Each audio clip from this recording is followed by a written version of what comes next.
Chapitre 1. Le miroir sombre. On raconte que dans l'ancienne tradition initiatique, avant qu'un aspirant ne puisse franchir le seuil du temple, on lui remettait un miroir d'obsidienne, noir, profond, sans reflet, et on ne lui demandait qu'une seule chose, se regarder jusqu'à voir la vérité.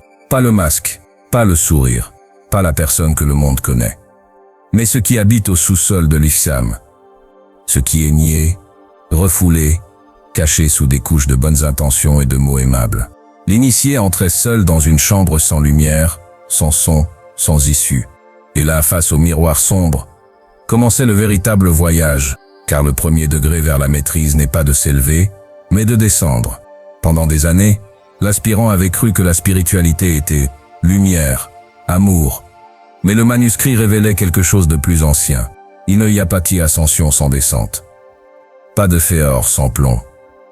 Pas de temple sans fondation dans la terre obscure.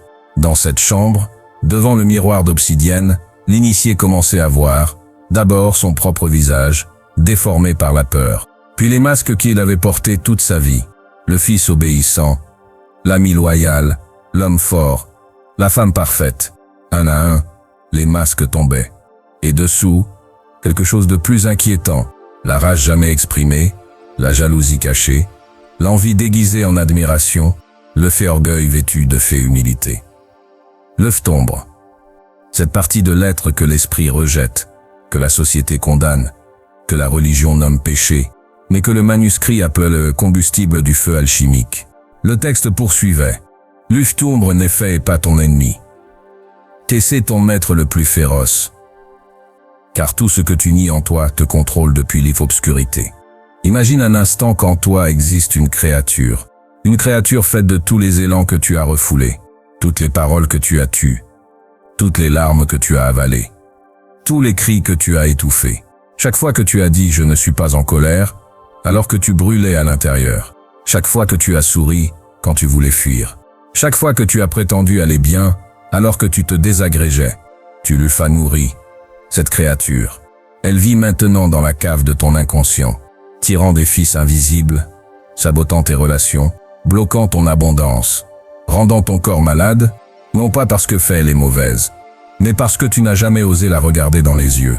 Le manuscrit révélait que les anciens maîtres le savaient. Le dragon doit être affronté avant d'être dompté. La bête doit être vue avant d'être intégrée. Voilà la vérité du premier degré que les écoles modernes ont oublié. Tu ne peux pas guérir ce que tu ne reconnais pas. Tu ne peux pas transmuter ce que tu nies. Tu ne peux pas intégrer ce que tu rejettes. Jean Gleuf appelait le feu d'ombre.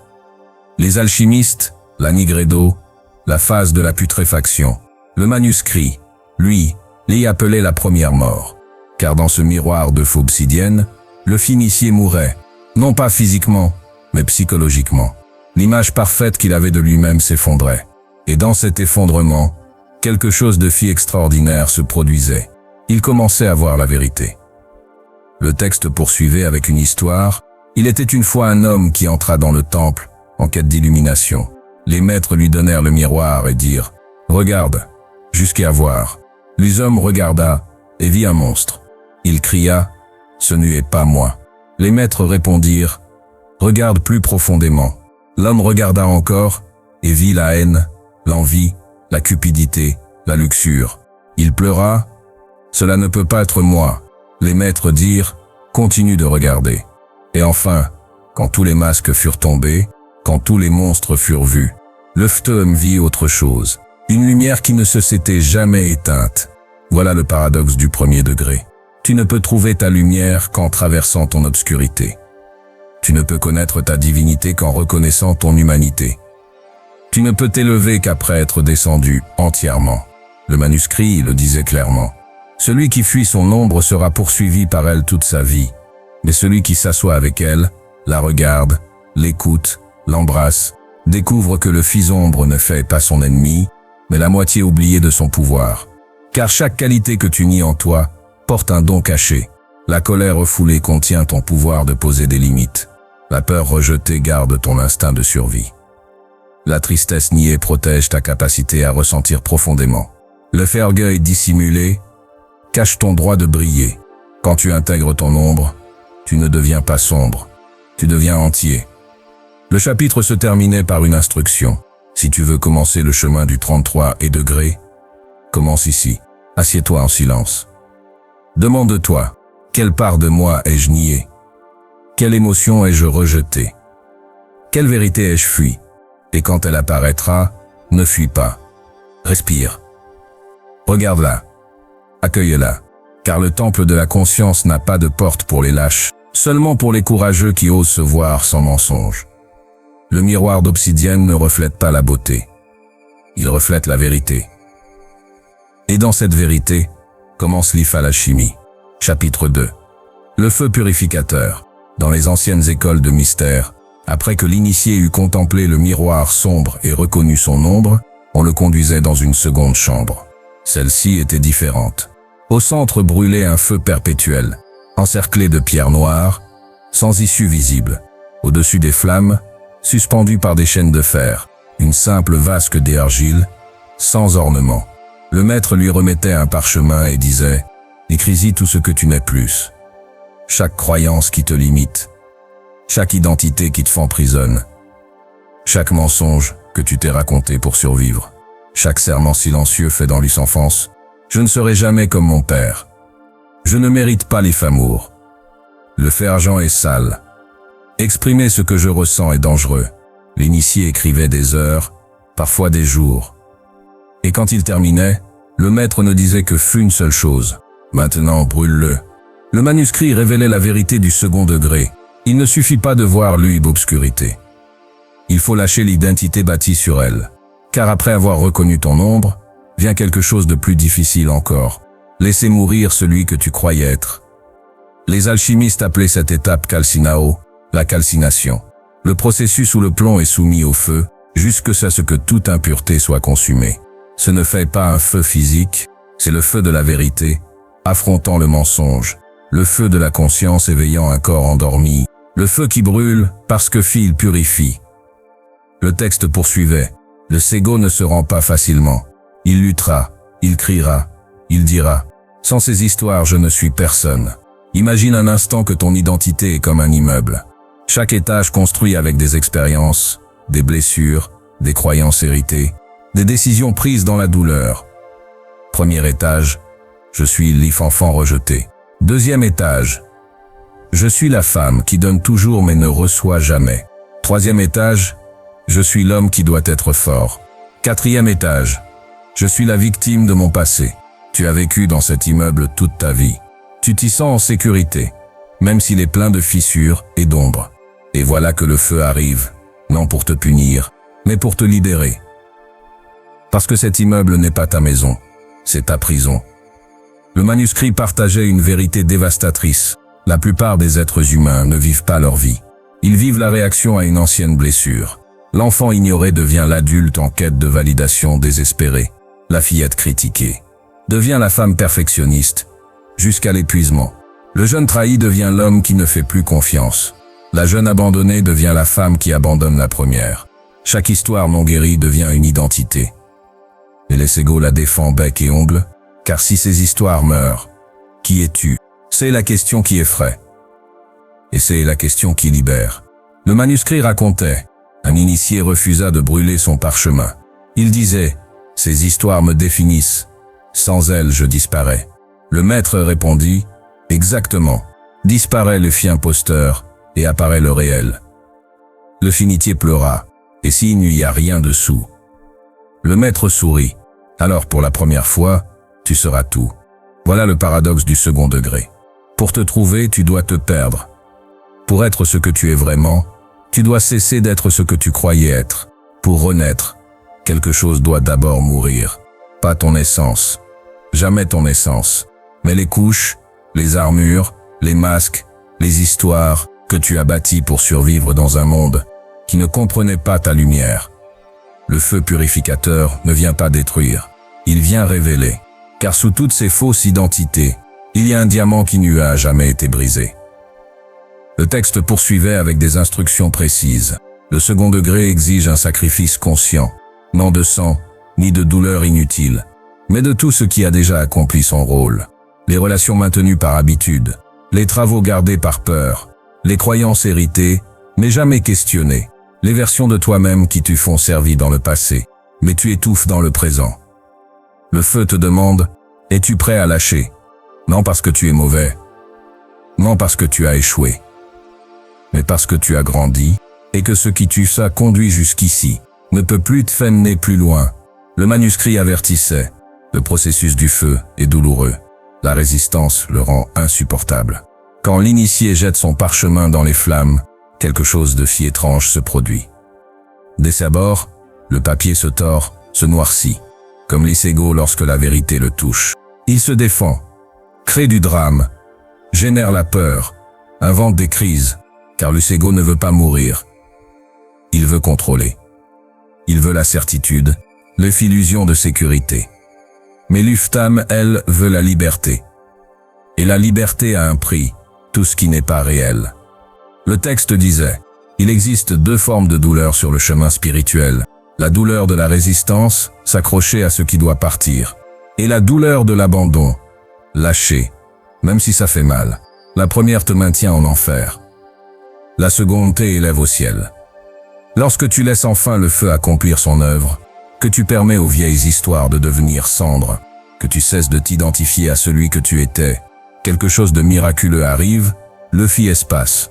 De l'espace intérieur, de l'espace pour respirer sans le poids de 1000 identités mortes, de l'espace pour bouger sans les chaînes du passé, de l'espace pour être sans devoir prouver. Et dans cet espace, tu commences à te souvenir. Le chapitre se terminait par une pratique. Si tu es arrivé jusqu'ici, voici venu ton moment du feu. Prends papier et plume. Demande-toi, quelle histoire sur moi-même n'est fait plus vraie? Quelle identité je soutiens par peur de n'être personne? Que dois-je lâcher pour que le nouveau naisse? Écris sans censure. Et lorsque tu auras fini, si tu l'oses, brûle-le. Regarde la fumée s'élever et comprends. Tu ne détruis rien de réel. Tu libères ce qui était déjà mort pour que le vivant puisse respirer. Le feu ne ment pas. Il brûle le faux et laisse intact le vrai. Chapitre 3. La mort du moi. Dans les temples initiatiques les plus anciens, il existait une chambre appelée la tombe du vivant. Une crypte de pierre, sans lumière, sans son, sans temps. L'initié y entrait, et la porte se scellait de l'extérieur.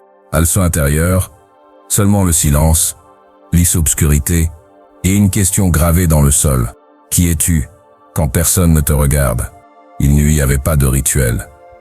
Pas de méditation guidée. Pas de maître attendant de l'autre côté avec des réponses. Seulement l'initié, face à la mort de tout ce qu'il croyait être. Certains restaient des heures. Deux autres des jours. Et aucun ne ressortait le même. Car dans cette tombe, ce n'était pas le corps qui mourait, mais quelque chose de plus profond. Celui qui a besoin d'être quelqu'un. Le manuscrit révélait, le plus grand obstacle à l'illumination n'est pas l'obscurité, mais l'identité. Réfléchis-y, toute ta vie, tu as construit un moi. Je suis enseignant, je suis mère, je suis victime, je suis chercheur spirituel. Chaque étiquette est une prison déguisée en identité. Chaque rôle, une cage peinte en or. Et l'ego s'y accroche comme un naufragé à un morceau de bois, terrifié par la question, si je ne suis pas cela, alors qui suis-je? Et pire encore, et si je n'étais rien? Voilà la mort qui effraie le plus, non celle du corps, mais celle du moi. Le texte disait, l'ego est comme un acteur qui a oublié qu'il joue un rôle. Il s'est cru le personnage et vit dans la terreur que la pièce se termine. Chaque jour, tu te lèves et tu enfiles ton personnage. Le professionnel, le parent responsable, l'ami loyal, le spirituel éveillé. Et ce personnage semble réel. Il a des opinions, une histoire, des préférences, des peurs. Mais le manuscrit posait une question dévastatrice. Qui porte le personnage? Qui est celui qui met le masque chaque matin? C'est là que commence la fissure. Car s'il existe quelqu'un qui porte le personnage, alors tu ne fais pas le personnage. La troisième porte ne te demande pas de voir ton ombre, ni de brûler tes histoires, mais quelque chose de plus radical. Lâcher le besoin tu être quelqu'un. Le manuscrit le fait expliquer ainsi. Tant qu'il existe un moi qui cherche l'illumination, l'illumination est impossible, car le moi est l'illusion dont il faut s'éveiller. C'est la plus cruelle des paradoxes. tu ne peux atteindre la vérité, parce que toi est le seul obstacle. Ni ton corps, ni tes émotions, ni tes pensées, mais l'idée fixe qu'il y a un toi séparé du reste. C'est le mensonge primordial, la blessure originelle. Le texte racontait une histoire. Un homme vint voir le maître et dit « Je veux l'illumination ». Le maître répondit « Qui la veut ?»« Moi, dit le fait homme. »« Montre-moi ce moi, dit le maître. » Le fait homme montra son corps. Le maître répondit « Ce corps change chaque jour. Les cellules meurent et renaissent. Es-tu quelque chose qui change ?» Le fait homme montra son esprit. « Je suis mes pensées. » Le maître dit « Les pensées vont et viennent. » Es-tu quelque chose qui apparaît et disparaît? Le fait homme resta silencieux. Le maître dit « Tu vois, le si moi-ci qui cherche le si illumination de si qui n'existe pas. Il n'y a jamais existé. Si c'est juste une pensée qui se croit réelle. » Le fait homme demanda « Alors, que fais-ce que je suis ?» Le maître sourit. Cette question ne peut être répondue que dans le silence, après que celui qui la pose ait disparu. Voilà la mort du 3e degré. La mort de la question « Qui suis-je » Car cette question suppose qu'il y a un moi séparé qui cherche une réponse. Mais le manuscrit révélait « Tu ne fais pas un moi en quête de vérité. Tu es la vérité qui a oublié que il n'y a pas de moi. Le fait océan ne cherche pas l'usseau. La lumière ne cherche pas à briller. Le tout espace ne cherche pas lieu attendu. Ils sont. Et toi, tu ne as jamais été différent. Tu as simplement cru être la vague séparée de l'océan, le rayon séparé de la lumière, le espace enfermé entre des murs. Le processus de mourir au moi n'est pas confortable, car toute ta structure mentale s'y effondre. Tu ne peux plus dire « je souffre », car tu vois que la souffrance est un processus, pas une identité. Tu ne peux plus dire « j'y sais peur », car la peur apparaît et disparaît, tandis que ceux qui observent la peur demeurent. Tu ne peux plus dire « je suis ceci ou cela », car chaque définition est trop petite pour contenir ce que tu es vraiment. Le manuscrit avertissait. À ce stade, beaucoup fuient, car le vide du moi ressemble à la mort. Mais ce n'est pas la mort, c'est si la naissance. Imagine que toute ta vie, tu as vécu dans une pièce minuscule. Les murs étaient peints avec ton histoire, ton nom, tes réussites, tes blessures. Et un jour les murs disparaissent. Soudain, il ne s'y a plus de limite, ni dedans, ni dehors. Seulement un espace infini. Au début, c'est la panique. Le fagot crie « Je me perds ». Mais ensuite, quelque chose se détend. Parce que pour la première fois, tu comprends. Tu n'y étais jamais limité. Tu croyais seulement les sceptres. Le chapitre se terminait par une instruction. Assieds-toi dans l'immobilité absolue. Ne cherche rien. Ne vais essayer de faire atteindre rien. Demande-toi simplement, qui est celui qui est assis ici? Et chaque fois qu'une réponse apparaît, je suis un tel, je suis ceci, je suis cela. Demande encore, qui est celui qui dit cela? Continue à demander, jusqu'à ce qu'il n'y ait plus personne pour répondre, jusqu'à ce qu'il ne reste que la question, flottant dans le vide. Et là, dans ce vide, quand le moi disparaît, la vérité se révèle. Tu ne as pas besoin de te trouver. Tu as besoin de te perdre entièrement.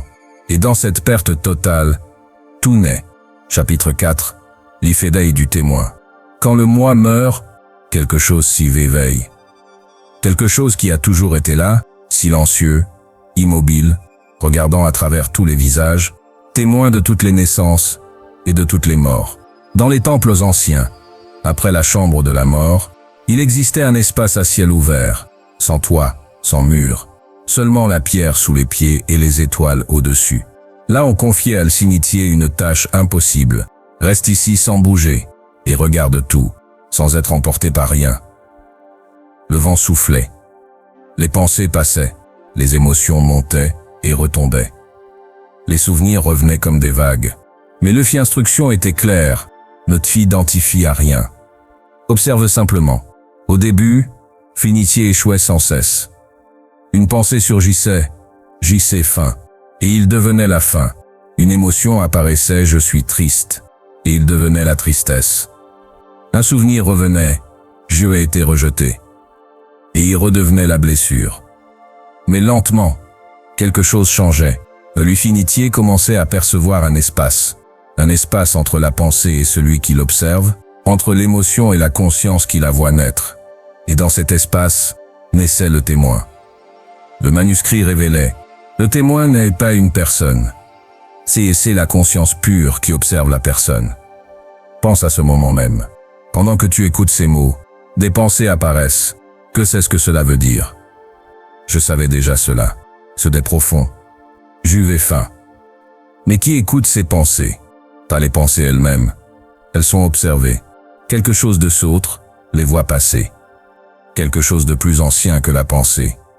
C'est cela, le témoin, la conscience qui ne dort jamais, la présence immuable dans laquelle tout apparaît et disparaît. Le texte continuait, l'erreur la plus grande est de croire que tu es tes pensées. La seconde, de croire que tu es tes émotions. Depuis ton enfance, on t'a appris à t'identifier au contenu de ton esprit. Je suis en colère, je suis la colère. Je suis triste, je suis la tristesse. Je suis un échec. Je suis le succès. Mais le manuscrit révélait quelque chose de révolutionnaire. Tu n'es pas le climat.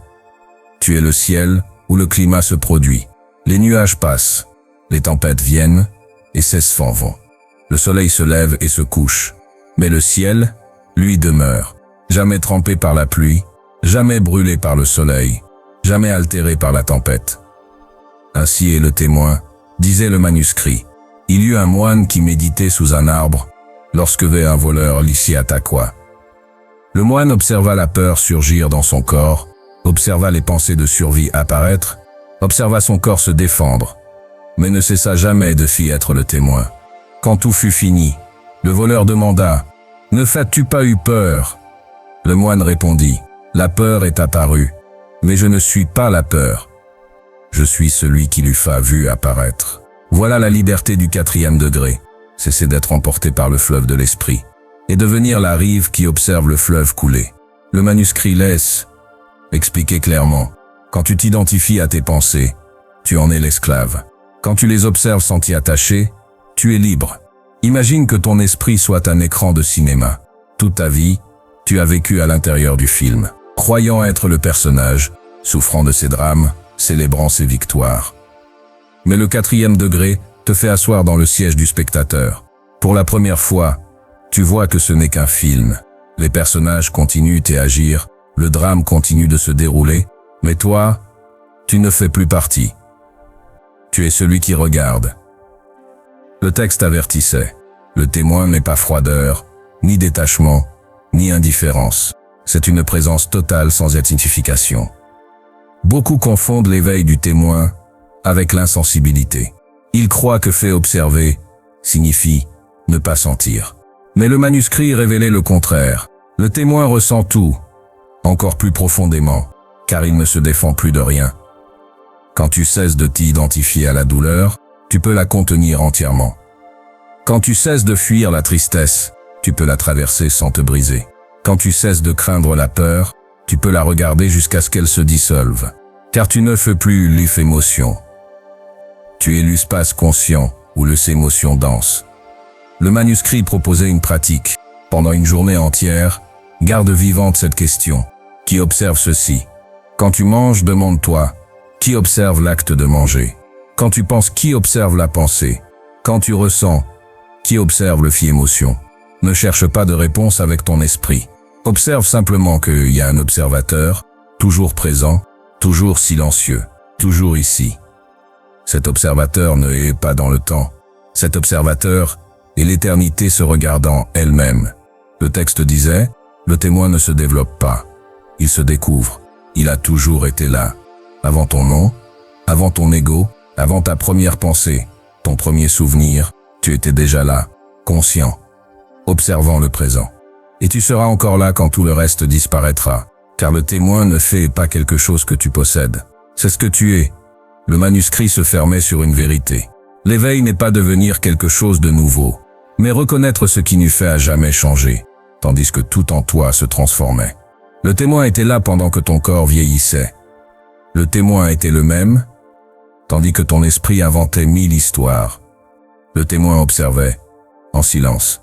C'est ton vrai visage, celui que tu avais avant de naître et que tu auras après la mort. Tu n'es pas le fleuve. Tu es celui qui voit le fleuve couler. Tu n'y es pas les histoires. Tu es la conscience où l'histoire se déroule. Tu n'es pas le chercheur.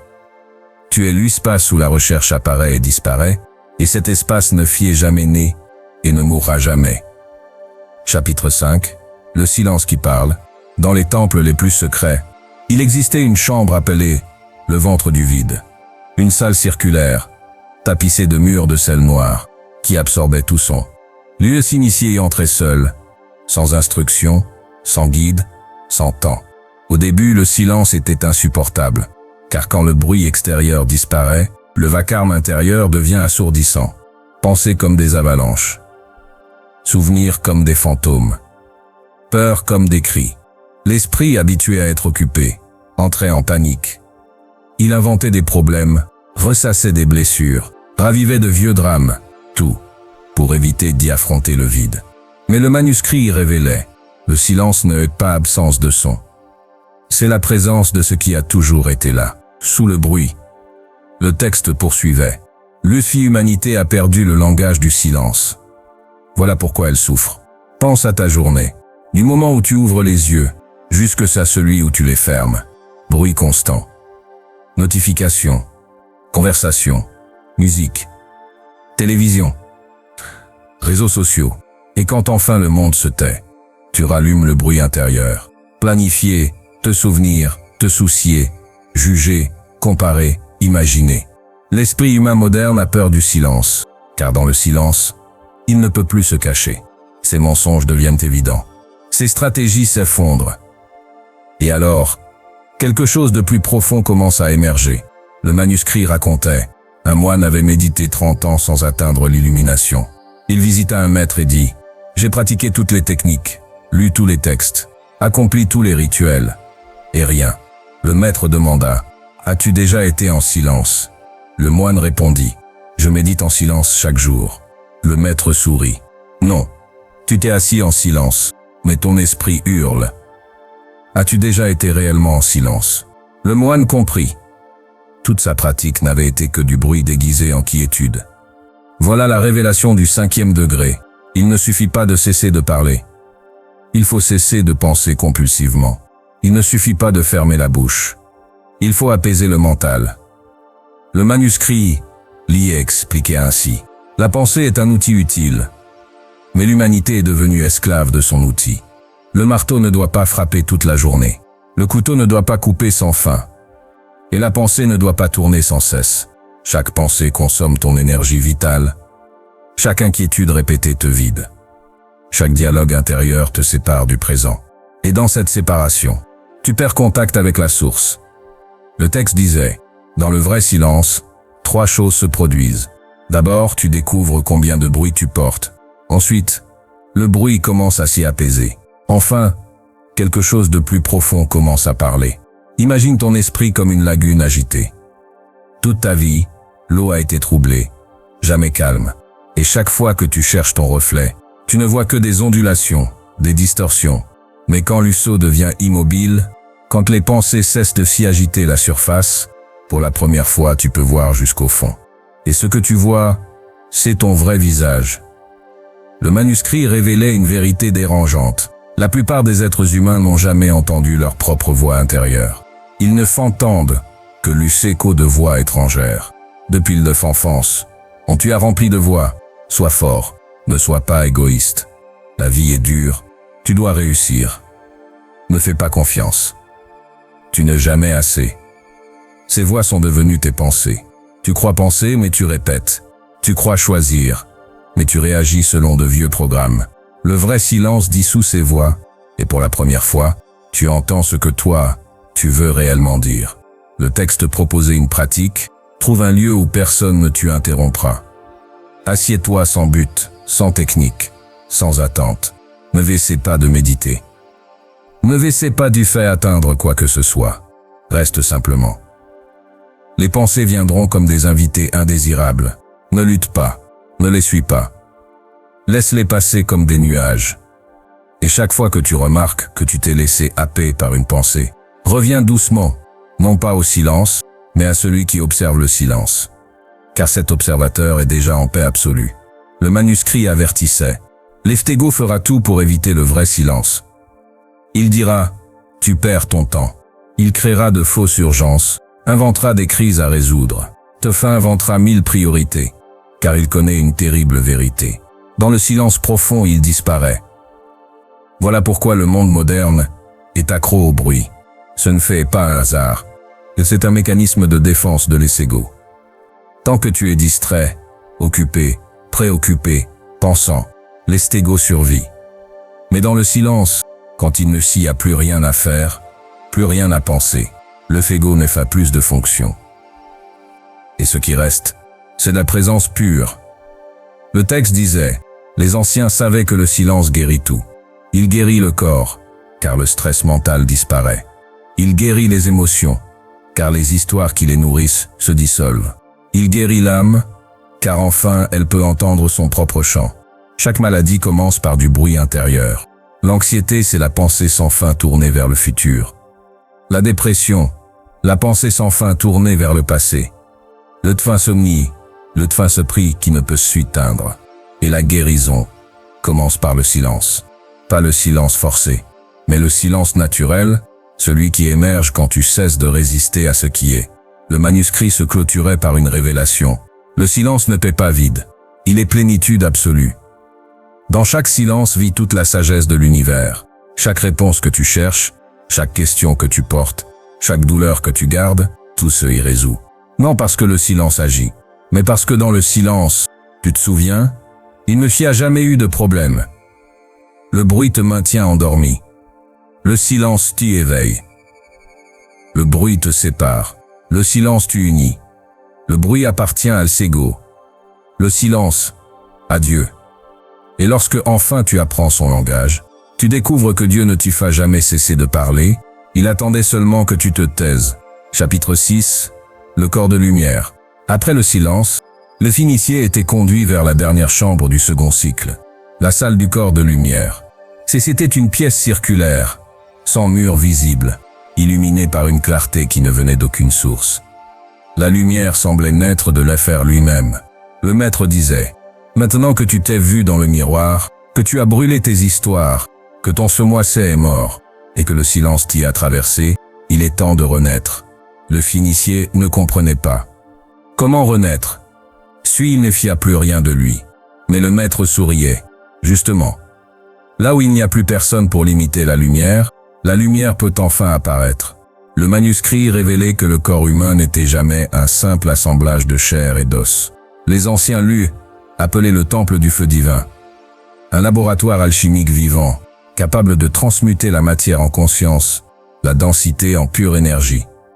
Le texte disait, le corps de lumière ne est pas un corps nouveau. C'est le même corps, mais éveillé à sa véritable fréquence. Car le corps n'est pas est ennemi de l'esprit, c'est de son prolongement. Un fragment de la conscience devenu tangible.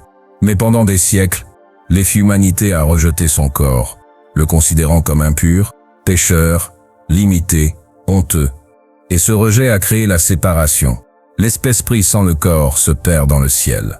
Le corps sans l'esprit se réalise dans la terre. L'union des deux est la clé du ciel sur terre. Le manuscrit expliquait que la lumière du corps n'est pas métaphorique, elle est réelle. Mesurable, vibrante, consciente, chaque cellule émet un rayonnement. Le champ biophotonique, et ce rayonnement augmente à mesure que la conscience s'éveille. Quand tu es en paix, ton corps rayonne. Quand tu aimes, il brille. Quand tu médites profondément, chaque atome s'y aligne avec le souffle du cosmos. Le corps de lumière n'est donc pas quelque chose à acquérir, mais quelque chose à révéler. Le manuscrit disait, tu n'as pas à fabriquer la lumière, tu as à retirer ce qui laisse, obscurci. Et que est-ce qui le s'obscurcit? Les émotions stagnantes, les pensées toxiques, les croyances héritées, le stress chronique, la honte du corps, la peur du plaisir. Chaque peur est comme une ombre projetée sur ton temple. Chaque culpabilité, une pierre qui bloque le flux. Chaque rancune, un voile qui éteint ton feu intérieur. Mais quand tu purifies ton être, non par ascétisme mais par présence, non par punition, mais par amour, alors la lumière revient. La lumière ne a jamais quitté ton corps. C'est toi qui t'en es détourné. Le texte décrivait les signes de cette renaissance, un feu subtil dans la colonne vertébrale, une chaleur douce dans le cœur, une respiration plus profonde, plus libre, des intuitions soudaines, des synchronicités parfaites, et parfois des éclairs de lumière perçus derrière les paupières fermées. Ce ne sont pas des hallucinations. C'était ce système énergétique qui s'y fait veille, ton champ vibratoire qui retrouve sa cohérence. Les maîtres appelaient cela la cristallisation du corps de lumière, un processus où la conscience descend dans chaque cellule, où la matière se souvient que fait les divines. Quand le corps de lumière s'éveille, tu ne marches plus sur la terre, c'était la terre qui te porte. Mais le manuscrit mettait en garde. Ne cherche pas la lumière par ambition. Celui qui veut briller s'éloigne du rayonnement réel. La lumière ne vient pas de la volonté, mais de la transparence. Car le corps de lumière n'est pas un trophée spirituel. C'est un état d'unité totale, où chaque cellule devient prière, chaque respiration devient offrande, chaque regard devient bénédiction. Quand tu marches, la terre te reconnaît. Quand tu parles, les mots guérissent. Quand tu respires, le fer se purifie. Non parce que tu fais quelque chose, mais parce que tu es devenu canal de la source. Le manuscrit révélait, le corps de lumière est le pont entre le visible et l'invisible. Il permet à l'esprit de s'incarner pleinement et à la matière de redevenir esprit. C'est ainsi que les anciens accomplissaient les miracles. Ils ne s'élevaient pas contre les lois de la nature, ils les comprenaient à un niveau plus profond. Car quand tu es aligné avec la source, la matière te s'obéit, non comme un esclave, mais comme un ami qui reconnaît ton essence. Le corps de lumière est la preuve vivante que Dieu ne réside pas ailleurs, mais ici, dans chaque souffle, chaque cellule, chaque battement. Le chapitre se terminait par une instruction.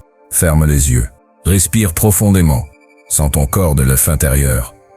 Non comme une forme, mais comme un champ vibrant. Détends-toi. Laisse la lumière du souffle circuler dans chaque cellule. Laisse la conscience descendre dans le ventre, dans le cœur, dans les mains, dans les pieds. Et dis silencieusement, je suis ici, je suis vivant, je suis lumière. Répète jusqu'à ce que le corps et la conscience ne fassent plus qu'un. Et alors, dans ce moment d'unité absolue, tu comprendras ce que les anciens savaient. Le corps de lumière n'est pas quelque chose que tu deviens. C'est ce que tu as toujours été, avant même de naître. Chapitre 7. La porte du cœur. Après l'éveil du corps de lumière, le initié était conduit vers la 7e chambre, celle que les anciens appelaient la porte du cœur. Ce ne c'était plus une salle de pierre, ni un lieu extérieur. C'était un espace intérieur, invisible, mais plus réel que la matière elle-même. Le maître disait, toutes les initiations précédentes t'ont préparé à ceci, car sans le cœur, toute connaissance est cendre. Sans amour, toute lumière se fige. Les finitiers croyaient comprendre l'Ifi-amour, mais ici, ils découvraient que l'Ifi-amour dont parlaient les anciens ne savait rien à voir avec les émotions humaines. Ce n'y était pas le sentiment doux ou romantique, ni la compassion apprise, ni le sacrifice du martyr. C'était une force cosmique, le tissu même dont tout est fait. L'Ifi-amour comme la gravité de Dieu. Le manuscrit disait, l'amour n'est pas quelque chose que tu ressens, c'est ce que tu es. Quand toute séparation s'efface, dans la chambre du cœur, il ne y avait rien à apprendre, rien à faire, rien à comprendre. Seulement ouvrir. Mais ouvrir le cœur, ce ne fait pas si s'abandonner naïvement au monde. C'est à s'oser, ne plus se défendre. Oser laisser tomber toutes les armures construites pour survivre. Car depuis l'enfance, chaque trahison, chaque rejet, chaque perte, a fermé un peu plus la porte. Et à chaque fermeture, la lumière circulait un peu moins. L'enfant blessé a fermé son cœur pour ne plus souffrir. L'Ifi adulte rationnel a justifié cette fermeture. Et le monde entier en est devenu le reflet. Le manuscrit révélait, le cœur fermé ne voit que séparation. Le cœur ouvert ne voit que le fien. Quand ton cœur est fermé, tu cherches à te protéger, à contrôler, à posséder. Quand ton cœur s'ouvre, tu cesses de chercher. Tu permets, tu fais confiance. Et cette confiance n'est pas aveugle. C'est la certitude vibrante que tout est déjà parfait, même ce qui te brise. Le maître disait, le cœur ne fait pas un organe. C'est une porte. Et cette porte mène à l'infini. Le finicier fermait les yeux, plaçait les mains sur sa poitrine et respirait lentement. Chaque inspiration devenait offrande. Chaque expiration, libération. À mesure que le souffle s'approfondissait, il sentait une chaleur, d'effabord subtile, puis brûlante, comme si le soleil lui-même se levait à l'intérieur. Des larmes coulaient, sans raison apparente. Pas de tristesse, pas de joie, seulement un trop-plein de fêtes. C'est là que le manuscrit révélait le secret. Quand le cœur s'ouvre vraiment, il ne contient plus seulement ton histoire. Il contient le monde entier. Tu ressens la douleur des autres, comme la tienne.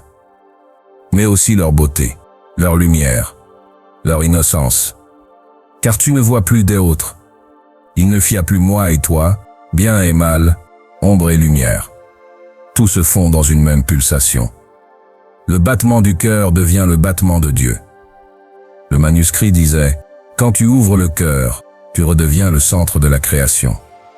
Car le centre n'est pas un lieu, c'est un état de amour absolu. Mais attention, le cœur ne s'ouvre pas une fois pour toutes. Il s'ouvre, se ferme, se rouvre, à chaque expérience, à chaque perte, à chaque renaissance. C'est un muscle vivant, et chaque battement est une invitation à revenir à la présence. Le maître enseignait, quand la douleur vient, ne fuis pas, respire à travers elle. La douleur est la main de l'amour, qui frappe pour que tu rouvres la porte. Chaque blessure est un appel. Chaque larme, un rappel, tu as encore un cœur. Quand tu restes ouvert, même au milieu du chaos, quelque chose de vie extraordinaire se produit. Tu découvres que l'amour ne fait pas fragile. Ce n'est pas une émotion à protéger. C'était la force, la plus puissante, de l'univers. Le photo peut user la pierre. Le feu peut réduire la matière en cendres. Mais seul le amour peut transformer la conscience. Et cet amour ne vient pas de toi. Il passe à travers toi. Tu n'en es pas la source, tu en es le canal. Quand tu aimes sans raison, quand tu pardonnes sans condition, quand tu offres sans attendre, ce ne fait pas toi qui aimes. C'est la vie qui aime à travers toi. Le manuscrit se terminait par ces mots. Quand le cœur s'y ouvre complètement, il devient une étoile. Chaque battement envoie de la lumière dans toutes les directions. Le monde s'illumine non pas parce que tu fais quelque chose, mais parce que tu es revenu à la source. Et la dernière phrase, gravée en lettres d'Éphéor, disait « Le cœur est la porte de Dieu, et tu lui fas toujours porter en toi. » Chapitre 8. Il y fit unité des opposés.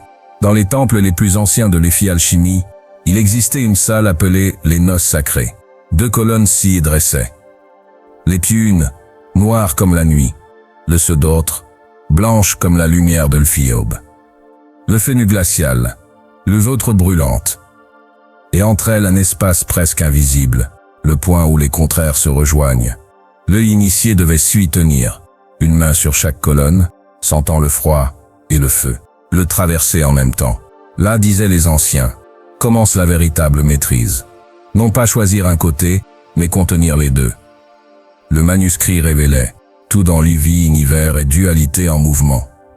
Jour et nuit, masculin et féminin, expansion et contraction, naissance et mort, esprit et matière. Mais la dualité n'est pas une guerre, c'était une danse. Et l'effoubli de cette danse a créé la souffrance. Car chaque être humain porte en lui ces 2 pôles primordiaux. Un principe masculin, action, logique, direction, structure. Et un principe féminin, intuition, accueil, fluidité, gestation. Peu importe ton genre, ces 2 forces vivent en toi. Et leur union détermine ton harmonie. Le manuscrit disait, l'homme qui rejette son féminin devient rigide, violent, sec. La femme qui rejette son masculin devient confuse, indécise, perdue dans le flot de ses émotions. Et tous 2 souffrent, car ils sont en guerre avec leur propre moitié. Le maître enseignait, celui qui nie sa moitié ne peut jamais être entier. Le texte poursuivait, celui qui agit sans sentir est un épée sans cœur. Celui qui ressent sans agir est une eau sans rive. Le véritable alchimiste ne fuit aucune polarité. Il les fait danser ensemble. Les action sans amour et domination. Les amour sans direction et confusion. Mais quand le feu et l'ifeu s'unissent, ils engendrent la vapeur, le souffle du divin. Le manuscrit racontait une parabole. Une guerrière ne connaissait que la bataille. Elle avait conquis des royaumes, mais ignorait la paix. Un jour, elle rencontra une prêtresse qui ne connaissait que la prière. Elle guérissait les âmes, mais ne défendait jamais rien. En se regardant, chacune vit ce qui lui manquait. La guerrière apprit à prier. La prêtresse apprit à se battre. Et ensemble, elles devinrent complètes. C'est cela, disait le texte, le fit alchimie du 10e degré. Non pas rejeter ce que tu crois contraire, mais lui fit intégrer. Ta colère peut devenir feu sacré. Ta douceur peut devenir force tranquille. Ta puissance peut servir lycée amour. Ta vulnérabilité peut guérir le monde. Chaque émotion, chaque instinct, chaque polarité en toi porte un don caché. Les maîtres appelaient ce point s'équilibre, le trône intérieur. Le lieu où le roi et la reine siègent ensemble. Le roi sans la reine devient tyran. La reine sans le roi se perd en rêve. Mais unis, ils gouvernent le royaume intérieur, dans la paix et la clarté.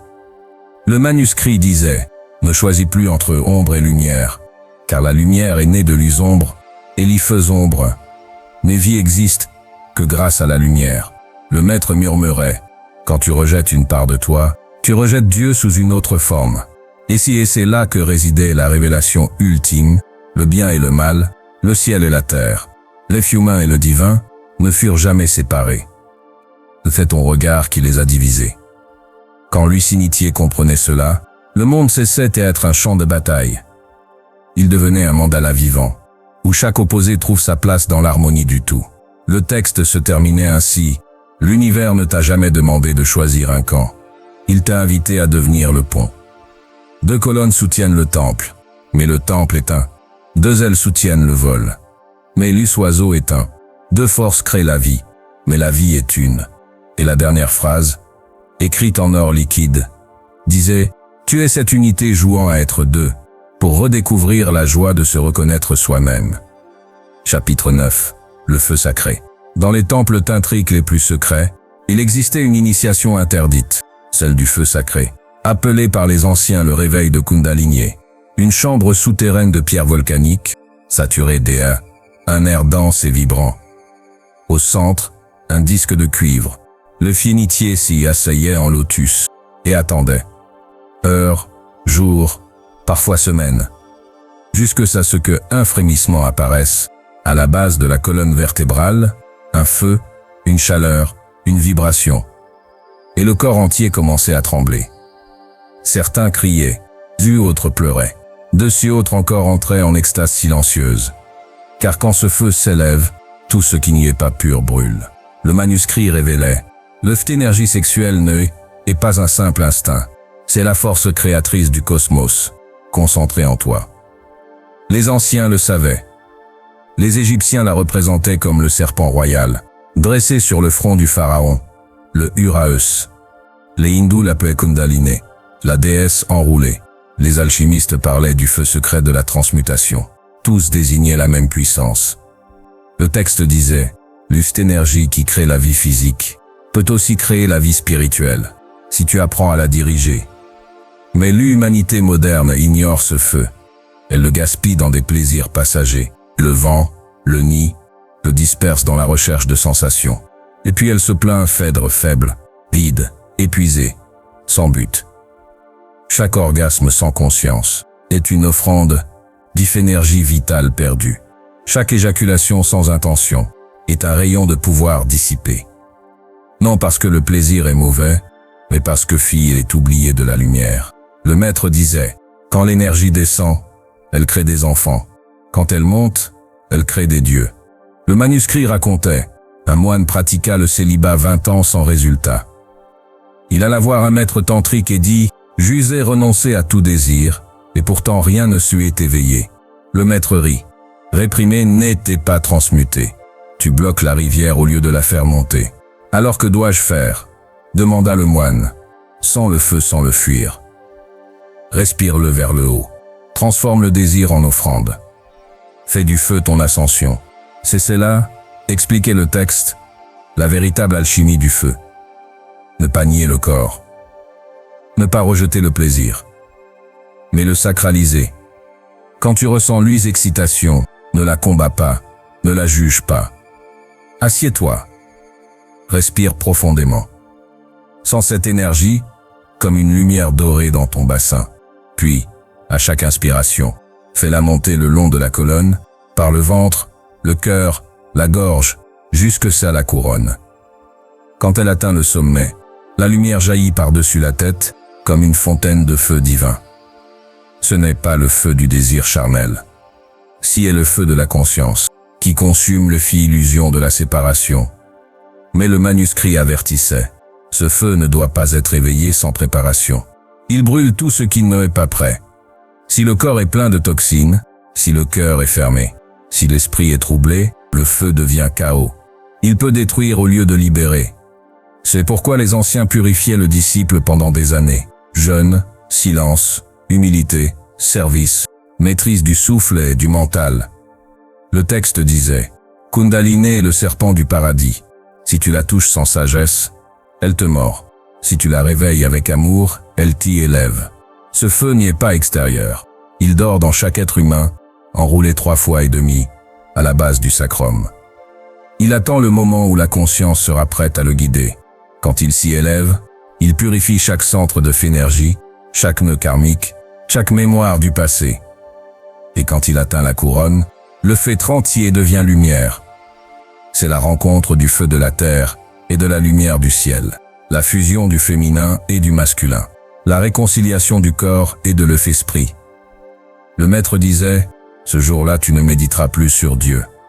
Tu le deviendras, car lorsque le feu sacré atteint le sommet, la dualité se dissout, le corps devient temple, le souffle devient prière, le plaisir devient offrande, et la vie entière devient méditation. Le manuscrit terminait ainsi, ne crains pas ton feu. Il est ton essence, la même énergie qui peut engendrer la chair, peut aussi éveiller le divin. Ce que tu appelles désir, ne fait que le souvenir de ta lumière, cherchant à retourner à la source. Et les derniers mots, gravés en flamme d'effort, disaient, le feu ne est ni bon ni mauvais, il devient ce que tu fais de lui. Si tu les fais élève, il t'élève. Si tu le gaspilles, il t'y éteint, car tu es le feu conscient de lui-même. Chapitre 10. Le cœur éveillé. Quand le feu sacré a purifié le corps, quand la lumière a traversé chaque cellule, quand l'esprit et la matière se sont réconciliés, alors s'ouvre la dernière porte, celle du cœur éveillé. Ce n'est pas le même cœur que celui de la compassion humaine. Ce n'est pas le cœur blessé qui aime et souffre. C'est le cœur divin, celui qui aime tout, sans préférence, sans peur, sans raison.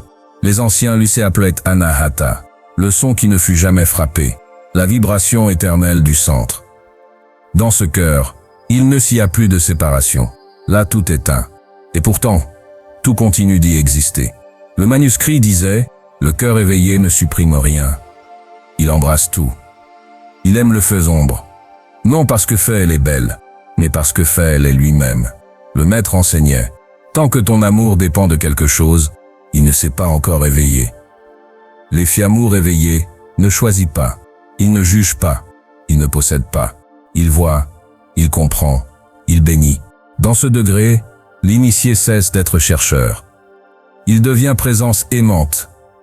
Il ne cherche plus à atteindre Dieu, car il découvre que Dieu est ce qui regarde à travers ses yeux. Le texte racontait, un disciple demanda, « Maître, comment savoir si mon cœur est éveillé ?» Le maître répondit, « Quand tu peux regarder ton ennemi et sentir de la gratitude pour tout ce qu'il t'a appris. Quand tu peux bénir la main qui t'y a frappé, parce que fait t'est réveillé à toi-même. Quand tu ne vois plus de faute nulle part, pas même en toi. Alors, ton cœur est éveillé. Le cœur éveillé ne nie pas la douleur. Il la traverse.